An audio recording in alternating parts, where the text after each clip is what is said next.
think there's also a lot of emphasis on suffering to create art, which I really hate.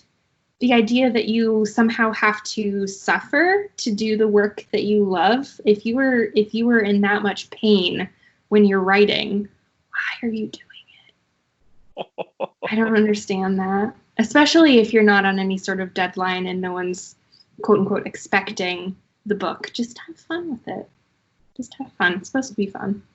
Have you been a sufferer in the past? Have you attempted that method? Oh, yes. So my second book, Wild Blue Wonder, I cried the whole way through that book.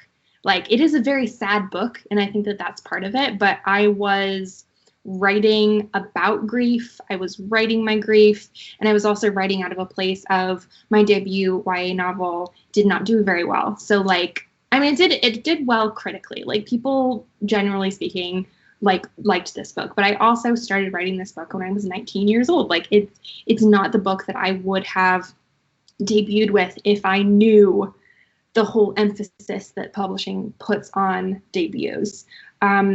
So my second book, I had to write it really, really quickly.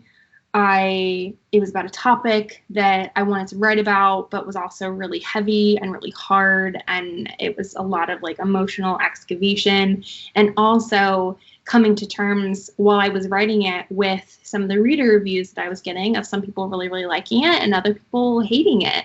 And how do you write out of that space? So I think that this sophomore novel especially, that was the place where after that book, which I love the final product, and I'm really, really proud of that book, but I would never want to be in that space writing it again. So with Cosmo, one of the reasons why I chose to switch to middle grade and chose to write about a golden retriever was like, I just want to write this book in a total place of joy.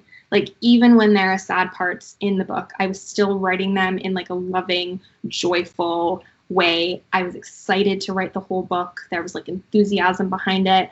I got giddy when I sat down to the computer, and I want to have that experience with all of my books. Like, maybe that's too much to ask for, but that is the goal.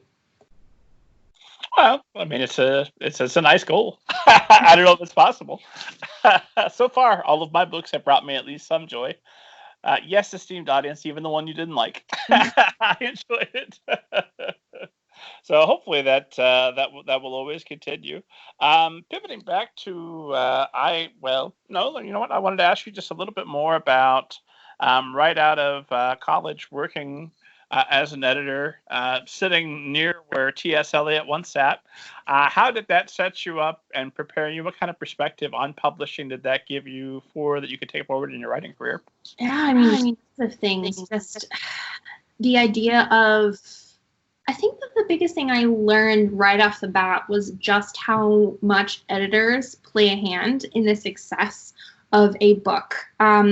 So there was an editor called Alice Swan at Faber, and I learned pretty much all of my kind of editorial skills from her, especially when it came to structural edits. And they play such a big hand in shaping a book. And I never really realized, like, when you turn in as an author of this draft that you think is kind of close to perfect, just how many rounds it goes through to get it to this place where it's readable and where it's really, really tight and the story flows.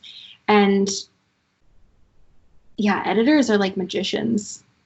And that was the biggest thing. And just seeing a book come in from a manuscript form from agents. And I played a part in, I did a lot of reader reports. So I would get like 10 to 20 manuscripts at a time, and I would write like a 1-paragraph review of what I liked about it, and then kind of ordered it from like 1 to 20 of this was the best book I got out of this batch.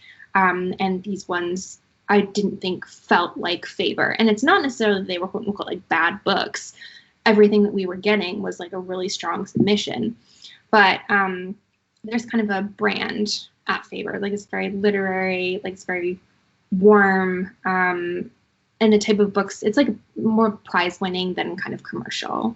So kind of a mix of the two. But I got to work with some really, really amazing authors, some of whom became kind of New York Times bestsellers, and seeing the evolution of their books was really helpful for when I started my own writing journey. And also just kind of the ins and outs of what an agent does, what a managing editor does, what publicity department does, and going in. And I think that there's this big thing with publishing of, from the outside, it doesn't seem very transparent, and being able to kind of pull back the veil and actually be inside that machine was extremely helpful in understanding that the authors who are coming in are real people. And if they're real people and I'm a real person, I could do that too. Why not? So helpful from that end. And then you mentioned that your debut was not ideal for a debut. So because you put that out, I would never ask you that out of the blue, but because you said that, now Yeah. I feel the door is open for me to I'm ask very happy to talk about about that book that made it not ideal for the debut, and what would you have done in retrospect to have made it there? I probably, and I'm not saying that that If Birds Fly Back is a bad book. It's not a bad book. It's just not. My editor's gonna kill me if I said it. It's just not very, like, it was just all the books that I was reading. I just kind of put them together and like, this is what contemporary literature YA is. So I'm just gonna take pieces, not really take pieces, but thinking about like, what does John Green do? What does Jandy Nelson do? What do all these other authors do? Instead of having a voice of like, what do I do? And I think that was my debut experience of, I didn't produce something that felt like only I could have written it.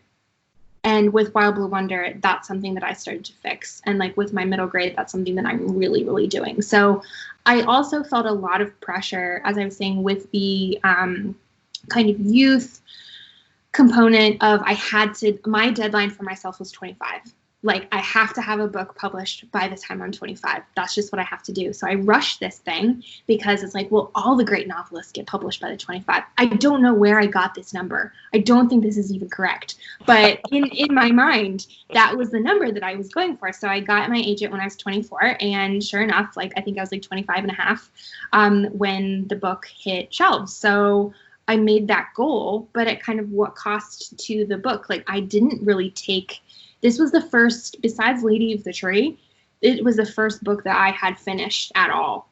So I didn't look back on it. I didn't think, is this the thing that I actually wanted? Like, is this my brand? Is this my most authentic self? No, it was just, this is my attempt at writing a YA novel. Here it is. And between somebody that just wrote their debut apropos of nothing, and you who have 2 master's degrees, you're undergraduate, and have studied literature thoroughly, I would think that would give you at least some kind of leg up. You would think that, but it did in a lot of ways. I read a lot of, I understood what makes a story strong in terms of pacing, in terms of character development. I had all of that stuff, but I don't think I gave myself enough time with fiction to understand what my voice was. And now I feel like I figured that out. So the first book to me didn't feel like it was mine in the way that I wanted it to be. And I don't know if I can express that like more clearly. Perhaps I can, but I'd love for you to try. What is it that makes your voice your voice? I think that when I am writing from a perspective of an animal, somehow my voice comes through more strongly. And I think that it is that love for the characters. Like, I really, really liked my characters in If Birds Fly Back, but I wouldn't like jump in front of a car for them. And I would push Cosmo out of the way. I really would. I just love him to the core of me. And that's not something that I felt for the characters of my first book. I really liked them. Like, they're cool kids, but they're not my heart in the same way.